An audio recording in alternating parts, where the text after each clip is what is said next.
क्या हिंदू गाय को बचा रहा है? सवाल ये है, अगर मुसलमान गाय काट रहा है तो गाय उस तक जा कैसे रही है?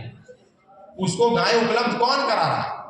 अगर किसी के घर में गाय है और उसकी गाय बछड़े को जन्म दे देती है तो कुछ समय के बाद वो जो गौशाला वाला व्यक्ति है वो बछड़े को निकाल करके सड़क पर छोड़ देता है।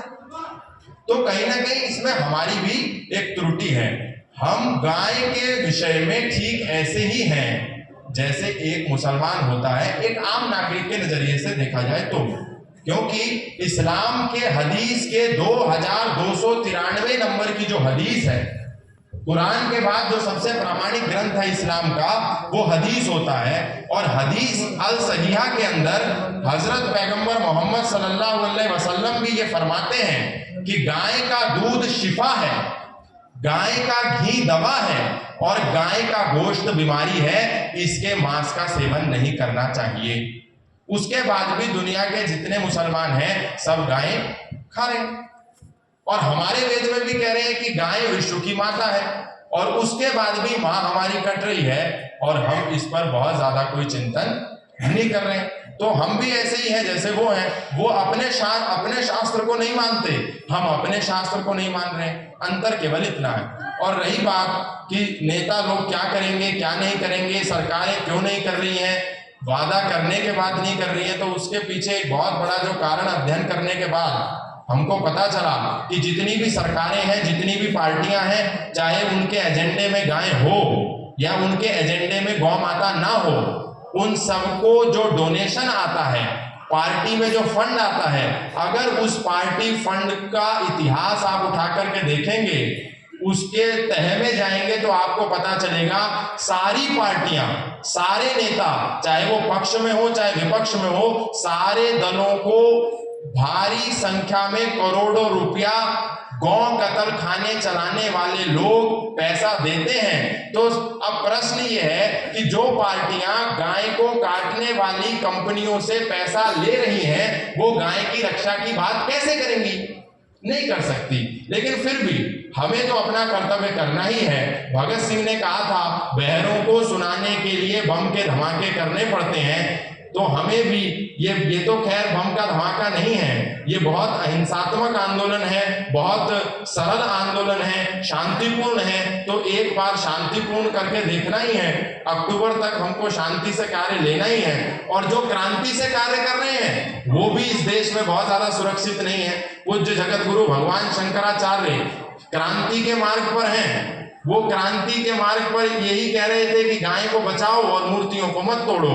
उनके साथ एक बहुत ही जघन्य घटना इस देश में हो गई। जो संतों को टारगेट करना तो हमेशा सॉफ्ट टारगेट इस देश में रहता ही है, कि उनके ऊपर एक ऐसा आपराधिक मामला फर्जी पूर्ण रूप से दर्ज कर दिया जिसका ना कोई सिर है ना कोई पैर है। तो जो क्रांति करेगा उसको तो मरना ही मरना है। तो हम एक शांति से भी ये जो अभियान है गौ सम्मान आह्वान अभियान, इसको भी चला करके हम सब लोगों को देखना चाहिए और सब मिलकर के इसमें अपनी जिम्मेदारी का निर्वहन करें। जो तन से कर सकता है वो तन से करे, जो मन से कर सकता है वो मन से करे, जो धन से कर सकता है वो धन से करे, क्योंकि गाय सबकी माता है। किसी एक व्यक्ति का इसमें कोई भूमिका नहीं है, सबके सामूहिक प्रयास से ही होगा। और एक बात जो बहुत महत्वपूर्ण है, गाय का श्राप भी बहुत घातक होता है। सरकारें गिर जाती हैं, प्रधानमंत्री गिर जाते हैं, गाय के सामने किसी को भी अपना अहंकार नहीं दिखाना चाहिए। अतीत में भी जिन्होंने गाय के सामने वचन दे करके अपना अहंकार दिखाया, उन नेताओं की क्या दुर्गति हुई वो सब इतिहास के पन्नों में दर्ज है। जिन्होंने भी अहंकार दिखाया, इसी तरह के संतों की सभा लगती थी और नेता आते थे, वचन देते थे, हमको बनाओ, हम गाय हत्या को रोकेंगे। लेकिन जब समय गुजर गया और संतों के आशीर्वाद से ही सब बनते हैं। जिन संतों ने आशीर्वाद दिया, माननीय श्रीमती इंदिरा गांधी ने वचन दे करके प्रधानमंत्री भी बनी, लेकिन प्रधानमंत्री बनने के बाद भूल गई और इग्नोर कर दिया। और जब इग्नोर किया तो गोपाष्टमी के दिन, जैसे पूज्य महाराज श्री अभी बता ही रहे थे, आंदोलन हुआ संतों का, और संतों का गोपाष्टमी के दिन आंदोलन हुआ तो गोली चली तो बहुत सारे क्रांतिकारी संत भी मरे और एक गौ माता भी मरी। उसका दुष्परिणाम ये हुआ कि एक रामचंद्र नाम के हमारे पूज्य स्वामी संत थे, उन्होंने अमरण अनशन किया। 150 दिन के बाद वो भी दुनिया को छोड़ करके चले गए। उस समय धर्म सम्राट करपात्री जी महाराज ने कहा था, इंदिरा गांधी तुमने अपने अहंकार को पुष्ट किया है और तुमने संतों को मारा। संत का हृदय उदार होता है, संत तुमको क्षमा कर देगा, लेकिन गौ माता को मारा है, गौ के श्राप से तुम नहीं बच सकती, तुम्हारे पूरे कुल का नाश हो जाएगा।